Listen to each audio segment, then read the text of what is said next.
Welcome back to the Ford Tech Garage. My name's Chris, and today we're going to be out in the shop and I'm going to be hooking up the oil pressure lines for this Jeep. Now, this oil filter is unique. It's old style where it's just a bypass filter, so it's not actually getting the full flow of oil through the engine. It just kind of peels off a little bit of flow and cleans the oil as it goes. So it has external oil lines that bring it up to an external oil filter. We need to get the lines all plumbed, which actually turned out to be a little more tricky than you would think. You got to get some brackets in there and some special fittings, and things have to line up just right so nothing melts or rubs. So let me get into it and I'll show you how these lines hook up.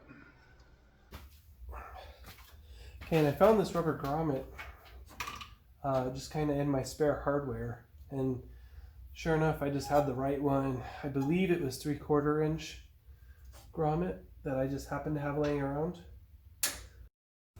I had just installed this line and I was looking at pictures from when we first took apart the engine and it was on the stand, and I could see that the hose was routed around that fuel pump, so I thought that was the way it was going to go.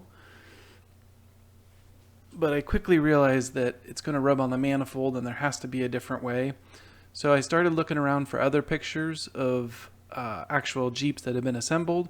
I realized there was a clip that was supposed to be involved, and so I got on Ron Fitzpatrick, ordered up that clip, and sure enough it came with a really nice chart that was going to be really helpful on how to hook up all these oil lines.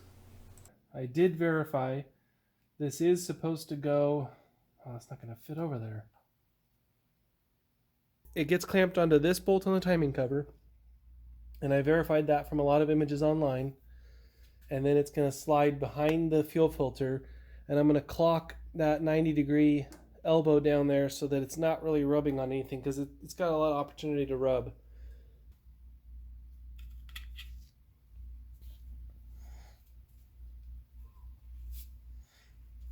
Yeah, see, that's a good fit. That clamp will hold it in place. So let's slide that down there.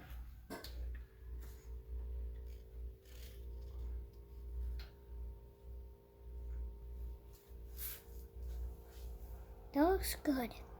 There's a really tight fit down here with the fuel pump already installed. Kind of have to do a little tiny bit of a turn at a time.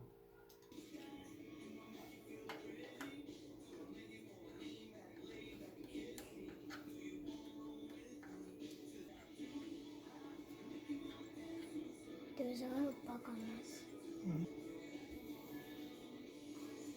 I'll just turn that back.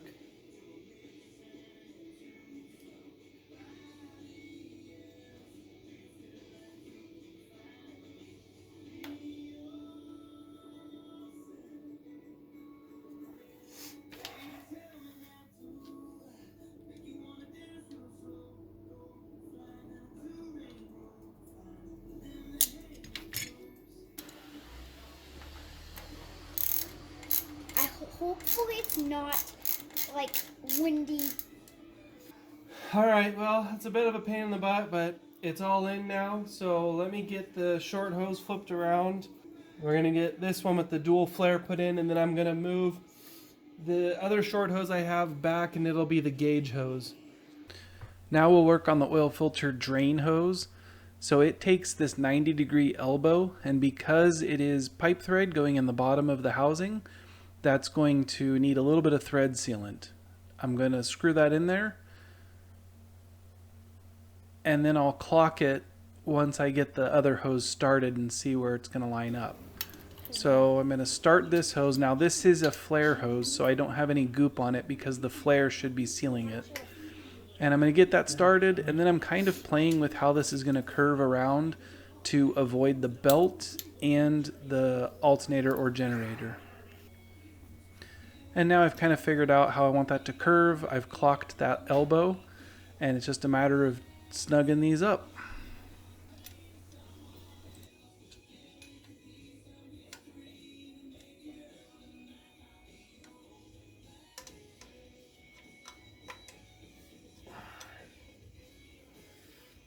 All right, well, those lines are all hooked up now, and I'm very happy with how that came out.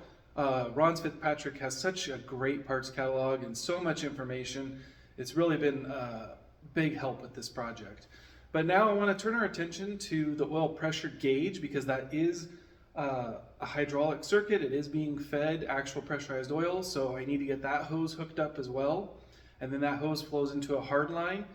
And for the gauge, I've already tested the gauges. My ammeter, my fuel gauge, and my oil pressure gauge all seem to work, but the lenses are pretty knackered, and so I need to replace the lenses, and I'm going to show you how I did that. So let's go inside. It's a little chilly out here, and let's go ahead and restore those. Here's the oil pressure gauge, and this is right out of a little baggie that's been stored in for years and years. And so I need to get the bracket off, and I don't want to lose those little nuts. But you can see that this thing got painted over multiple times. Well, it was olive drab, and then it got painted gray from the Navy, and then they painted it red when they sold it to the civilian, and then someone went over and painted it white. So my first thing is to take that knife and kind of chip away the paint around the bezel glass, and now I'm using a paint can opener to crack open that bezel, and you're just going to work this slowly all the way around until it eventually spreads out far enough that the bezel can be removed.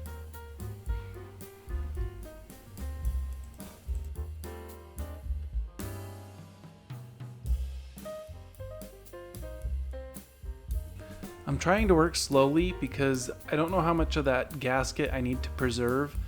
The rebuild kit that I got came with only one gasket, and that gasket already doesn't seem like it's going to fit right. So now that the faceplate is off, the next step is to get this little retainer ring out of there, and this is a steel ring that retains the glass inside of that trim ring, and it is just really stuck in there from old gasket and all this paint. So I'm just going to work it slowly, trying to cut away that paint and also using that blade to try to get in there and kind of wedge everything open. And ultimately I ended up cracking the glass, but it's not a big deal because the kit came with new glass and that glass was pretty scratched up anyways. So just working it slowly, and there's that ring that retains the glass inside there. And I'm just peeling it more so I don't end up with a big pile of broken glass. But that's that ring, and now I'm going to get rid of all this glass out of here. Next, I want to very carefully peel this gasket out. This is the gasket the kit came with, but you can immediately feel in your hand that the original gasket is a lot thinner. So I'm not sure if I just ordered the wrong kit, because I know there's two types of gauges. There's the Stewart Warner and the Autolite. I'm not sure which is which, and I'm also not sure which one I ordered because it was a few months ago. So realizing I'm going to have to reuse this gasket because the other one's too thick and the bezel can't go on, I just cleaned all the paint up off of it and went ahead and pressed it into the new bezel. And the new bezel comes pre-painted olive drab, but it's a little different shade than my Jeep has been painted, but it actually doesn't look too different, so I'm going to leave it. And now we're going to put we'll put the glass into the retainer ring because that has the alignment groove, and then we will put that bezel over that retainer ring and just kind of make sure everything looks centered and looks flush.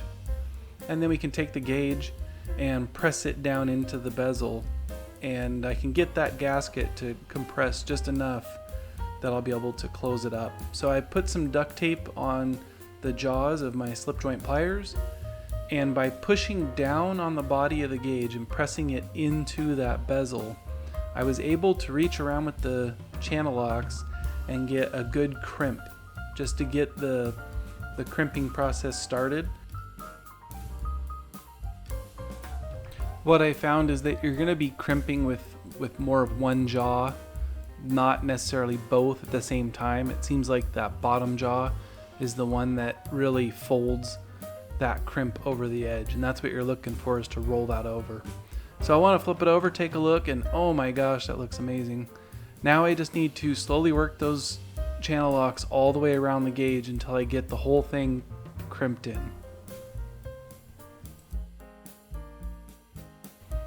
Here's the final look, and you can see the crimp that rolled it all the way around.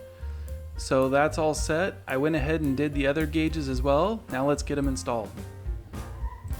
Okay, we're going to push the oil pressure feed. This is the hard line, and it's going to go through this hole in the backing there. And now I'm going to go in and install the gauge, and we'll tighten up the gauge, and then I'll put the grommet around there. Okay, this grommet is going to be, I don't think these are going to be very fun to install. I think it's in.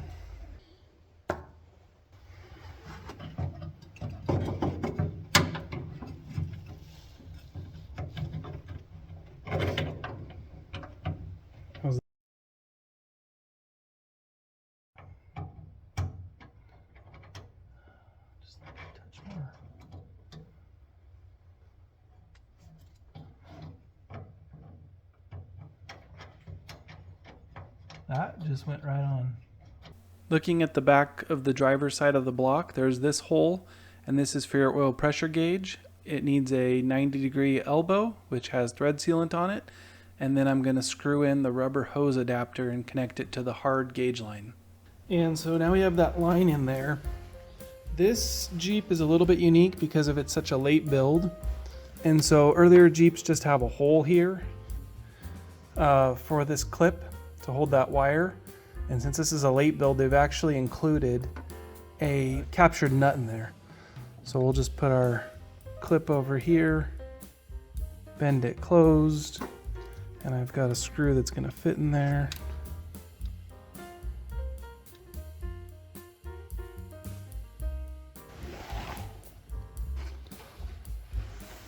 Okay, now all we need to do is tighten up our line. I have the inline coupler that goes to that from the rubber hose.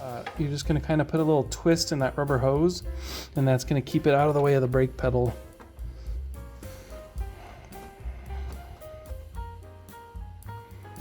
Okay, and these are just flare fittings, so they don't need any special goop or tape or anything. We're just going to snug those down.